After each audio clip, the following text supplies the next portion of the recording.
ನಮಸ್ತೆ friends, welcome to taste and trial. Friends, ಒಂದು 10-15 ದಿನದಾಗ ಸರಿಯಾಗಿ ಪೋಸ್ಟ್ ಮಾಡಿಲ್ಲ. ಅದೇ ಹೇಳಿದ್ನಲ್ಲ, ಅಕ್ಕನ ಮಗನದು ಮದುವೆ ಇತ್ತು. ಅದು ಹೋದ ವಾರ ಮುಗೀತು.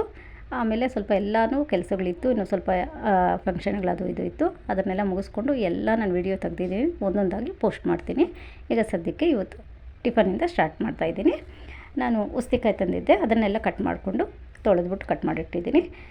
ಇದಕ್ಕೆ ಹುಳಿ ಗೊಜ್ಜು ಮಾಡಿಬಿಟ್ಟು ಚಿತ್ರಾನ್ನ ಥರ ಮಾಡಿಕೊಂಡು ಇದನ್ನು ಉಸ್ತಿಕಾಯಿ ಮಿಕ್ಸ್ ಮಾಡಿ ಬೆರೆಸ್ಕೋಬೇಕು. ತುಂಬ ಟೇಸ್ಟಿಯಾಗಿರುತ್ತೆ. ನಾನು ಇದಕ್ಕೆ ಬಂದು ಒಂದಷ್ಟು ಎಣ್ಣೆ ಹಾಕ್ಬಿಟ್ಟು ಉಸ್ತಿಕಾಯಿ ಈ ಥರ ಚೆನ್ನಾಗಿ ಫ್ರೈ ಮಾಡಿಬಿಟ್ಟು ತೆಗೆದಿಟ್ಕೊಂಡೆ. ಈರುಳ್ಳಿ ಒಂದು 3 ಕಟ್ ಮಾಡಿ ಇಟ್ಕೊಂಡಿದ್ದೀನಿ, ಒಣಮೆಣ್ಸಿನ್ಕಾಯಿ ಮತ್ತು 2 ಹಸಿಮೆಣ್ಸಿನ್ಕಾಯಿ, ಬೆಳ್ಳುಳ್ಳಿ ಒಂದು 5-6 ಎಸಳು ಸಣ್ಣದಾಗಿ ಹಚ್ಚಿ ಕಟ್ ಮಾಡಿಟ್ಟಿದ್ದೀನಿ, ಕೊತ್ತಂಬರಿ ಸೊಪ್ಪು ಮತ್ತು ಒಂದು ಪೌಡ್ರಿಗಾಗಿ ಈ ಥರ ಜೀರಿಗೆ, ಮೆಣಸು, ಸಾಸಿವೆ, ಚಕ್ಕೆ, ಲವಂಗ ಒಂದೊಂದು ಸ್ಪೂನ್ ಹಾಕ್ಕೊಂಡು ಹುರಿದ್ಬಿಟ್ಟು ನಾನು ಪೌಡ್ರ್ ಮಾಡಿ ಇಟ್ಕೊಂಡಿದ್ದೀನಿ.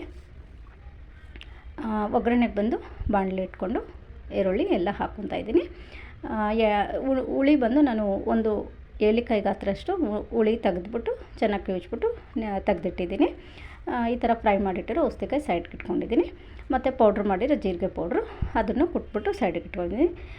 ಬಾಣಲೆ ಇಟ್ಬಿಟ್ಟು ಸ್ವಲ್ಪ ಸಾಸಿವೆ ಎಲ್ಲ ಹಾಕಿ, ಎಣ್ಣೆ ಸಾಸಿವೆ ಎಲ್ಲ ಹಾಕ್ಕೊಂಡು ಜೀರಿಗೆ ಸ್ವಲ್ಪ ಹಾಕ್ಕೊಂಡು ಒಗ್ಗರಣೆ ಹಾಕ್ಕೋಬೇಕು. ಮೆಣಸಿನ್ಕಾಯಿ ಮತ್ತು ಕರಿಬೇವು, ಬೆಳ್ಳುಳ್ಳಿ ಎಲ್ಲ ಹಾಕಿ ಒಗ್ಗರಣೆ ಆದಮೇಲೆ ಈರುಳ್ಳಿ ಹಾಕ್ಕೋಬೇಕು. ಈರುಳ್ಳಿ ಚೆನ್ನಾಗಿ ಫ್ರೈ ಆಗಬೇಕು. ಸ್ವಲ್ಪ ನಾನು ಉಪ್ಪು ಹಾಕ್ಬಿಟ್ಟು ಫ್ರೈ ಮಾಡ್ಕೊತಾ ಇದ್ದೀನಿ.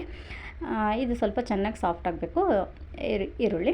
ಅದು ಸಾಫ್ಟ್ ಆದಮೇಲೆ ಸ್ವಲ್ಪ ಅರಿಶಿನ ಮತ್ತು ಉಸ್ತಿಕಾಯಿ, ಇನ್ನು ಸ್ವಲ್ಪ ಉಪ್ಪು ಎಲ್ಲ ಹಾಕಿ ಮಿಕ್ಸ್ ಮಾಡಿಕೊಂಡೆ. ಚೆನ್ನಾಗಿ ಮಿಕ್ಸ್ ಮಾಡಿದ್ಮೇಲೆ ನಾವು ಏನು ಕಿವುಚಿಟ್ಟಿದ್ವೋ ಹುಳಿ ಅದನ್ನು ಹಾಕ್ಕೋಬೇಕು. ಅದನ್ನು ಹಾಕ್ಬಿಟ್ಟು ನಾನು ಸ್ವಲ್ಪ ಕುದಿ ಬಂದಮೇಲೆ ಬೆಲ್ಲ ಹಾಕ್ಕೊಂಡೆ. ಅಂದರೆ ತುಂಬ ಹುಳಿ ಇದ್ದರೆ ಅದು ತೆಗ್ದಾಗುತ್ತೆ, ಅದರಿಂದ ಬೆಲ್ಲ ಸ್ವಲ್ಪ ಹಾಕ್ಕೊಂಡು ಚೆನ್ನಾಗಿ ಕುದಿ ಬಂದಮೇಲೆ ನಾವೇನು ಪೌಡ್ರ್ ಮಾಡಿಟ್ಕೊಂಡಿದ್ದೀವೋ ಜೀರಿಗೆ ಪೌಡ್ರು ಅದನ್ನು ಹಾಕಿ ಮಿಕ್ಸ್ ಮಾಡಬೇಕು. ಚೆನ್ನಾಗಿ ಮಿಕ್ಸ್ ಆದಮೇಲೆ ಸ್ವಲ್ಪ ಕೊತ್ತಂಬರಿ ಸೊಪ್ಪು ಹಾಕ್ಕೊಂಡು ಇಳಿಸ್ಕೊಂಡ್ರೆ ಉಸ್ತಿಕಾಯಿ ಹುಳಿ ಗೊಜ್ಜು ರೆಡಿ ಆಯಿತು. ಇದಕ್ಕೆ ನಾನು ಬಿಸಿ ರೈಸ್ ಮಾಡಿಟ್ಕೊಂಡಿದ್ದೆ. ಸರಿ, ರೈಸ್ಗೆ ಎಷ್ಟು ಬೇಕೋ ಅಷ್ಟು ತೆಗೆದಿಟ್ಕೊಂಡು ಮಿಕ್ಸ್ ಮಾಡಿಕೊಂಡೆ. ತುಂಬಾ ಟೇಸ್ಟಿಯಾಗಿ ಬಂದಿತ್ತು. ನೀವು ಒಂದು ಸಲ ಟ್ರೈ ಮಾಡಿ ನೋಡಿ friends. Thank you. See you in the next vlog.